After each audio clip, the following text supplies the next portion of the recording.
want to do the man dance? First dance is yours. Have you ever wanted to watch a movie where Sarah Silverman gets punched in the face for running her mouth? Do you love a good old-fashioned Western? How about a heist movie? What about a buddy cop flick with gratuitous nudity for no reason other than it's awesome? What about a mob movie? Does the idea of someone getting his arms pulled apart on an oil rig make you wet for more? Do you love the kind of movie where everyone is the bad guy but you root for them anyways? How about a movie about drifters looking for a score? Are they hitmen? Are they assassins? Are they ex-special forces? You don't know, and they never tell you. Do you love a movie that doesn't give you all the answers? Well then, I have the movie for you. In the age of Americana, after the Cold War, but before the War on Terror, America hit its stride. It's morning again in America. A hard-boiled gumshoe detective turned director who was so damned good that Tom Cruise kidnapped him to write and direct every one of his movies. Benicio del Toro and Ryan Felipe, the two biggest stars of the 90s, teamed up to turn the concept of a buddy cop movie on its head. These guys are so damned good that even James Caan decided to show up and give gravitas. Everyone is the bad guy, but you root for them anyways. This all-star cast came together and created the most amazing, thought-provoking, and goddamned entertaining gunslinger movie in history.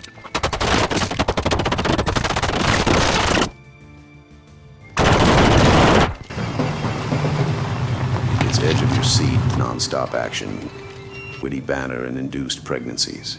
The third act, Shootout Alone, is worth the price of admission. You never know what's going to happen, but you're on the edge of your seat to see it when it does. Butch Cassidy meets the Sundance Kid, meets Fight Club. It's the way of the gun. 2000. I told you. I don't watch new movies anymore. Why would I? They made this stuff for me when I was growing up, and it made me soft, entitled, and angry. They gave me the best that humanity had to offer, and I was too young to appreciate it. And now, I'm old. I'm tired, and I'm worn out.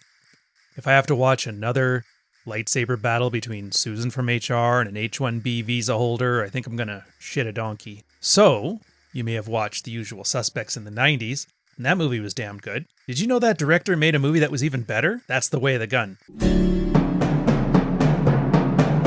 So what is The Way of the Gun?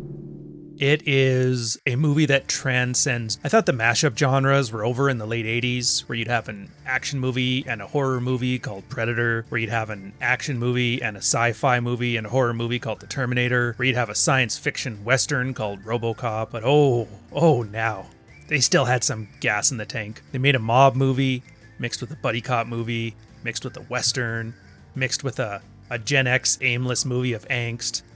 They made Butch Cassidy and the Sundance Kid, and they made it all of those things, and none of those things. I couldn't even begin to tell you how awesome this is if I tried. So I tried. This one does so much right by doing everything wrong. Every character feels like they had a full life and at least 5 other movies before this one. Everybody has an arc, but they don't beat you over the head with it. In fact, they hide their arcs under some amazing, bloody gunfights, so you won't even notice that you saw some of the best writing until like your third view. It was written and directed by Christopher McQuarrie. This guy, he's the exact type of person I talk about when I talk about this channel. He wasn't some silver spoon, trust fund, diversity hire. This guy worked in a New Jersey office as a gumshoe, a detective agency, a goddamn detective. Next to World War II vet turned director, this has got to be one of the coolest and best pivots into Hollywood I've ever seen. He got an Academy Award for writing The Usual Suspects and directing The Usual Suspects, but had a hell of a time getting a second picture made.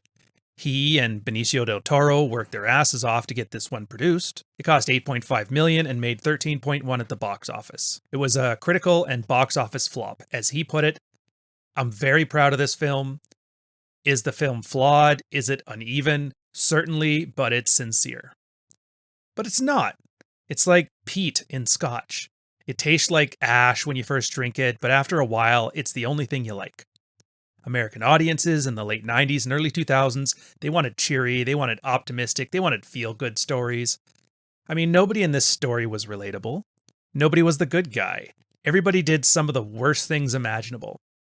So had this one come out after 9/11, we'd probably have content slop, million subscriber review channels who wouldn't shut up about it.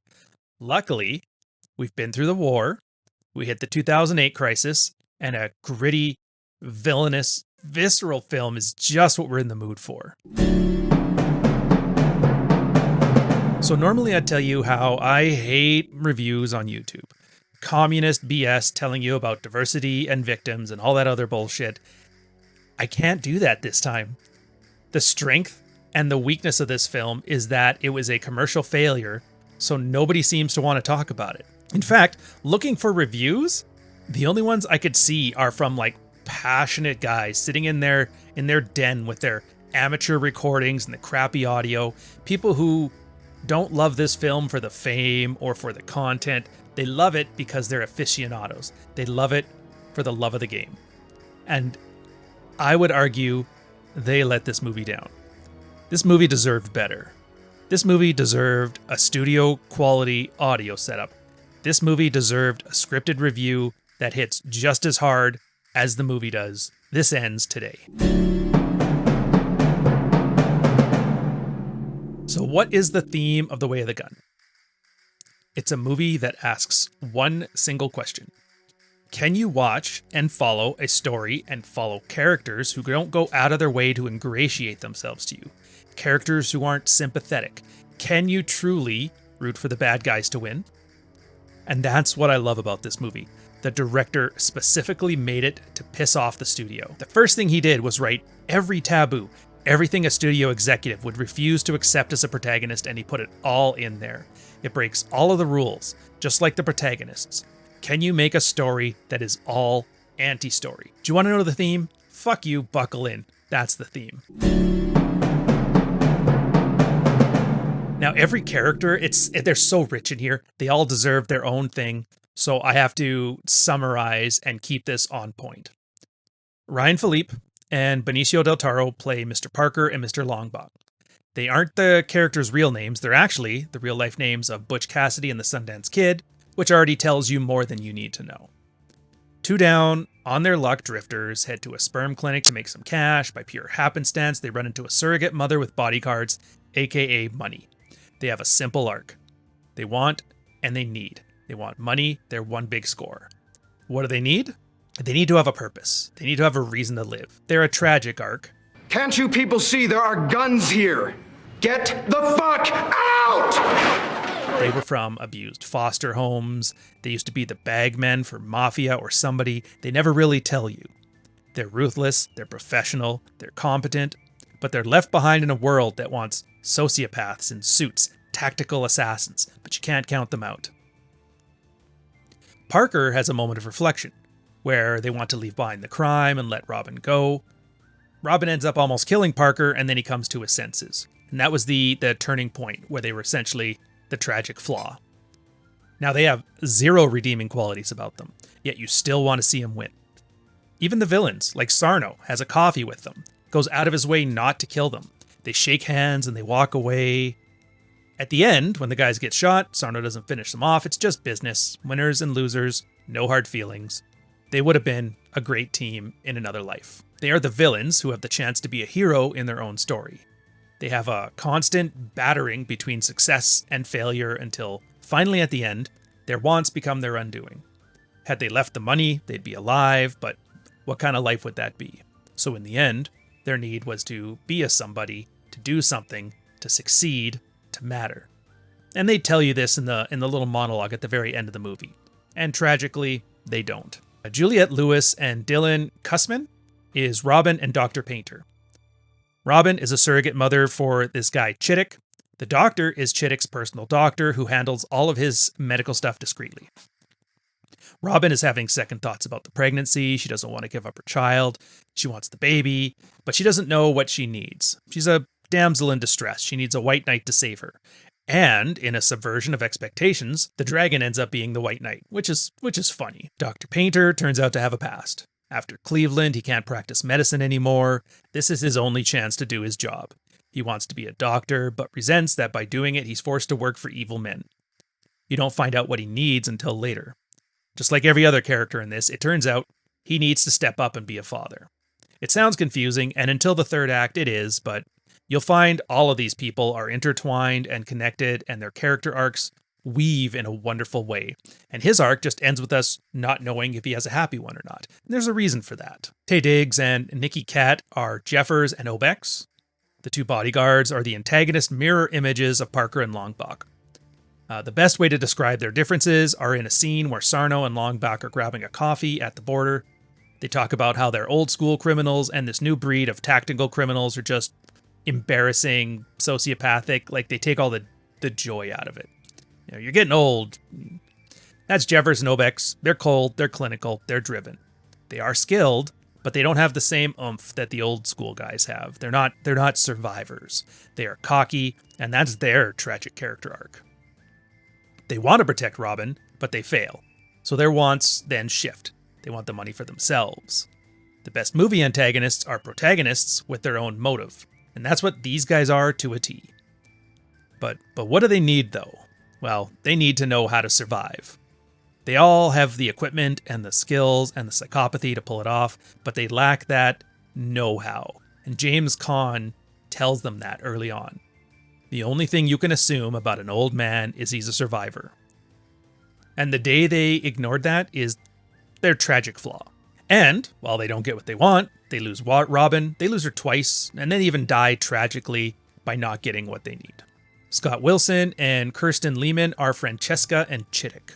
You never get a clear answer of what he is, but it reads like he launders money for the mob or, government, something like that. Something criminal that answers to even worse criminals. He's a seemingly loving family man, trophy wife. He hired a surrogate to have a child with her and paid bodyguards to protect her. His arc is the simplest one. He wants to appease the mob and stay alive. His entire motivation is based on getting his baby back, but it's never that simple. His handlers don't want to give up the cash, and more importantly, if the kidnappers get taken by the cops, then they can trail the money right back to him. His needs are simple. He needs to be a father. Not just a dad, but a father. Now, and there's spoilers in explaining his arc, so I'm going to save that for the plot at the end. His wife, Francesca, on the other hand, doesn't care about any of this. She wants to be a mom, not a mother, but a mom. She doesn't need anything, though. She's there to cause trouble, and boy oh boy, if it wasn't for the multiple gunfights in this movie, she probably would have been the greatest villain, the femme fatale. She's sleeping with Jeffers, manipulating him to get the cash. She's trying to get Chittick's son killed. She's a real piece of shit. James Caan and Scott Wilson are Joe Sarno and Abner Mercer. So if Jeffers and Obex are the newer, insufferable version of Parker and Longbach, Sarno and Mercer are the old, grizzled ghosts of Christmas future. Sarno and Mercer have been in the game for a long time. They're survivors. They look unassuming, they look friendly, they look helpful, they look weak, but they are some of the most cunning and savage people in. They're more certain. They don't run, they walk. They don't cover their six or set up traps. They know how the game is played. When they want to stay safe, they know how not to look threatening. When they need to get shit done, they know the exact right time to strike. They are efficiency through experience. Now, Mercer doesn't really have wants or needs. He's introduced by watching him play Russian roulette with a sack of revolvers.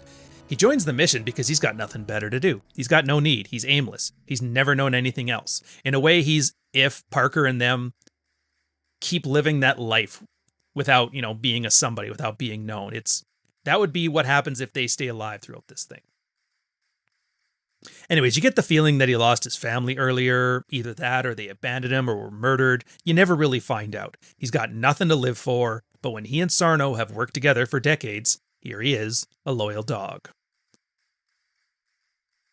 Sarno, on the other hand, he's more complex. He wasted his life in crime and he's got nothing to show for it.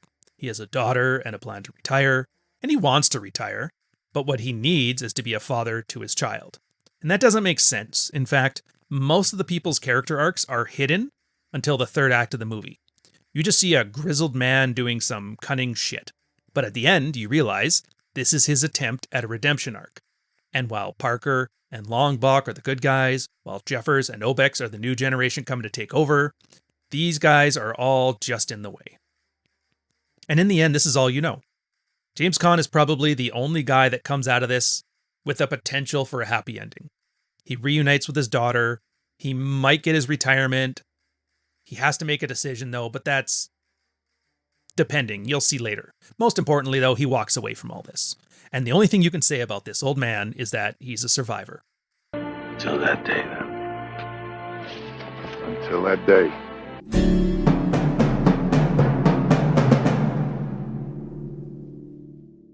So when I say he did everything he could to change how a story went, this is a great example. I can't think of a single setup with a payoff later on in this movie. Instead, what they do are reveals. And they're tricky. You have to make the reveals realistic, or at least understandable. The worst thing you can do is deus ex machina. So if the reveal is convenient, it takes the viewer out of the movie. In this movie, though, they do it well every damn time. Like the first reveal is letting you know there's no good guys. In the very first scene, Sarah Silverman's character runs her mouth at Parker. Her boyfriend steps in to fight for her honor. Parker shoves him aside and beats the ever-living shit out of Sarah Silverman for talking to him like that. Short of killing a dog, I can't think of a more taboo action scene start than beating the crap out of a woman for the protagonist. It's like the reverse of John Wick and the puppy. Later on, after Parker and Longbach steal Robin, Sarno bails Jeffers and Obex out of jail. He tells them that the only thing they can assume is he's a survivor, and sure enough, by the end, he's only one of the outlaws left standing. And then the reveals happen throughout the whole movie to show you that every time there's danger, he somehow comes out as a survivor. Even though his actions kind of don't make sense. When having coffee with Longbach, he hints at having a daughter who has a plan to help him retire. You find out later as a payoff that Robin's his daughter. His retirement plan was to have her have Chittick's baby, and then for the cash to have them retire. So now you know his need. He needs to be a father to his daughter. It's a reveal. It's subtly hinted at, and I missed it the first time. You probably did also. But later on, at the Mexican brothel, Robin has to have a C-section. Dr. Painter has to be the doctor, finally do his job, but also be a father. Turns out it's his kid. You find out all this stuff. You also find out he's Chittick's son, so Chittick fails his need. He's not only not a father to his surrogate baby, but he's also not a father to his son. And that's his tragic arc. Dr. Painter ends up saving her by shooting Jeffers and delivering the baby successfully. Then as a final fuck you to Chittick, you find out his wife is pregnant. But the whole movie she had been sleeping with Jeffers, so you're meant to assume the baby might end up coming out black. It's a series of reveals that all make sense once you rewatch the movie. It gives it that rewatchability. It's such a wonderful thing. I love the plot. It's a damn masterpiece. Like, they start strong. Establish the tone, establish the protagonist, show, don't tell. Parker and Longbach are counting money, probably from some back deal trade outside of a nightclub. They pissed off a couple in line by setting off the dude's car alarm. After Sarah Silverman provokes them and expects her boyfriend to save her, Parker beats Sarah Silverman. It lets you know they're not a hero or even an anti-hero. They are despicable people, and you're going to have fun. Then they give some monologues about how they're aimless drifters, deciding to live lean and hungry. They pester a sperm bank employee about earning cash, while they come across some information about a potential score. Then they introduce some of the most of the remaining characters, and as a pause, in the action. Then one of the most fun, tension-building scenes in cinema, the first action set piece. Parker and Longbach plan a heist. It's not so simple, though. The drifters screw up the grab, so they have to plan a retreat.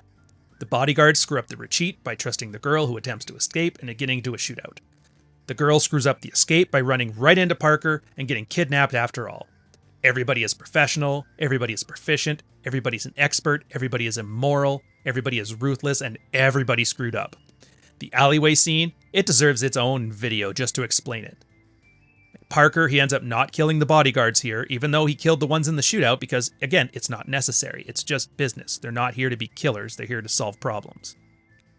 And it's another, like, one of those little subtle examples, the symbology of their efficiency.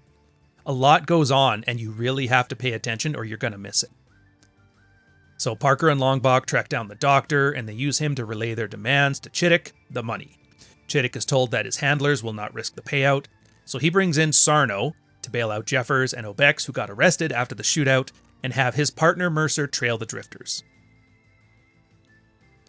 You get the characters establishing their motivations, their needs, their desires. The audience is given key information, drip fed as the story goes along, so you're discovering it like a murder mystery. You find out the doctor is Chittick's son. You find out Robin wants to keep her baby. You find out Sarno meets Longbach and Parker in the border motel. You find out Sarno's a survivor. You find out Chittick's wife is fucking Jeffers. You find out Parker and Longbach. It's like a scene like the villain meeting the hero in Heat. Like Jeffers and Obex, they want to steal the money. Sarno's wants out of the business and he's only got one shot, but he has a secret and it's causing problems. Parker has second thoughts until Longbach sets him straight, letting Robin almost kill him. And then everything fans out into all these different story arcs and character explorations and dialogues, and it all comes together in the second set piece, the standoff at the Mexican hotel. Robin called the Mexican cops, so you have the bodyguards, Mercer, and Robin, and they all get into a tense standoff. Longbach and Parker, they improvise and set up a sniper trap for the whole thing. So in the end, Mercer, Obex, and the Mexican cops are all shot. Jeffers kidnaps the girl and starts his plan to steal the money, driving towards the border. Parker has to torture and eventually kill Obex just to find out where they took the girl. Mercer manages to hold on long enough to tell Sarno where the girl is after tailing them. It's fucking beautiful, man. Like, I can't do these scenes justice, so I'm not even trying. They all have their own little mini stories. There are times of levity when they're needed. There's times when it's serious when it's required. There's emotional resonance as the characters go through their arcs. There's action when you need to pick me up. Like, I can tell you everything that happens in this movie, beat for beat, and still not spoil it. It's that good. And so the whole tension again fans back out for the last of the character expositions, and we're setting the third set piece, the Mexican brothel. The setup is Jeffers prepares Robin to induce labor so he can kill her and the doctor and keep the money. Parker and Longbach get armed and get ready to raid the brothel, take their money, and get out. Sarno puts the money into the courtyard and gets Chittick's men to kill everybody, keep the money, and save Robin. The doctor takes the opportunity to save Robin's life and kill Jeffers, while Parker and Longbach kill all the Mexicans in the brothel. Sarno sees his newly revealed daughter giving birth. He's shocked.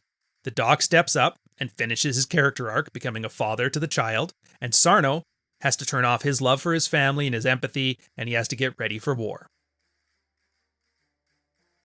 So it's all in place. Parker, Longbach, they have a quiet moment in the bar, kicking out all the hookers, staring at the money, and then you get 15 minutes of the best shootout in modern cinema. There's no kung fu, there's no special effects, there's no CGI, there's no unlimited clips of ammo and explosions and grenade launchers. It's emotionally more resonant than you thought movies could be. It's a masterpiece. They even say so much about the characters with just the action. And in the end, Sarno gets them both. He shows you that he doesn't grow, he's just a survivor. He ends up sparing Parker and Longbach. He shoots them in the leg. So while Parker and Longbach are bleeding to death in the courtyard, they tell you they don't want pity. They made their one shot at it and they failed. And then Sarno has to decide whether he's more loyal to his boss, his payout, and his retirement, or to his daughter. And the best part is they never tell you what he decides. Like, you never know if he fills his arc. They blue ball you. It's great. And at the end too, Chittick's wife said she's pregnant. Was it by Jeffers or was it Chittick's? They never tell you that either. Again, you get blue-balled and it's great. And that's good storytelling. Like, Parker and Longbach died. So as soon as they die, the story ends. You don't find out how people end up because they aren't there to tell you anymore. You're left having to think for yourself. I love that. So dude, this film is amazing. Like, it's better than amazing. It fails to do everything amazing movies do perfectly. They broke every rule of storytelling. They made the characters unrelatable. They made the characters fail. They made everybody the antagonist. They made the protagonist do worse things than the antagonist. They flipped the idea of character arc on its head, and it's better off for all of it. Best Western shootout. It's not even a Western. At best, it's a remake of Butch Cassidy and the Sundance Kid, and that's by design. It's peak anti-storytelling. So if you watch this, you'll truly see why I shit on Disney for putting sad music on and making characters cry and then expecting them to be emotionally resonant. Like, this cocksucker is emotionally resonant. Their slop is garbage. Unless you're a sociopath, that is. And in that case, I got nothing for you. So there was a brief period in history, a lost generation is just forced to be better. A man that came out of nowhere and had a 20-year run of the best Academy Award-winning movies you've ever seen. A story of outlaws being outlaws. A story of villains being villains. A story of heels versus heels. Amazing character development. Resonant themes. Symbols that make you root for the bad guy. Simply styled, but better than anything that comes out nowadays. It's the best of man. It's the worst of men. It's a better Western than Westerns. It's a better heist movie than heist movies. A better character study than character. You will watch this multiple times and like it more each time. I'm actually struggling to finish the script for this because I don't have the words to explain why this is the best movie that nobody appreciated nearly enough. From punching Sarah Silverman in the face to getting shot by James Caan to slapping a Mexican hooker in the ass before having a drink and shooting 12 mobsters in the dick. Like, enjoy it, because I damn well did. Cheers, fellas.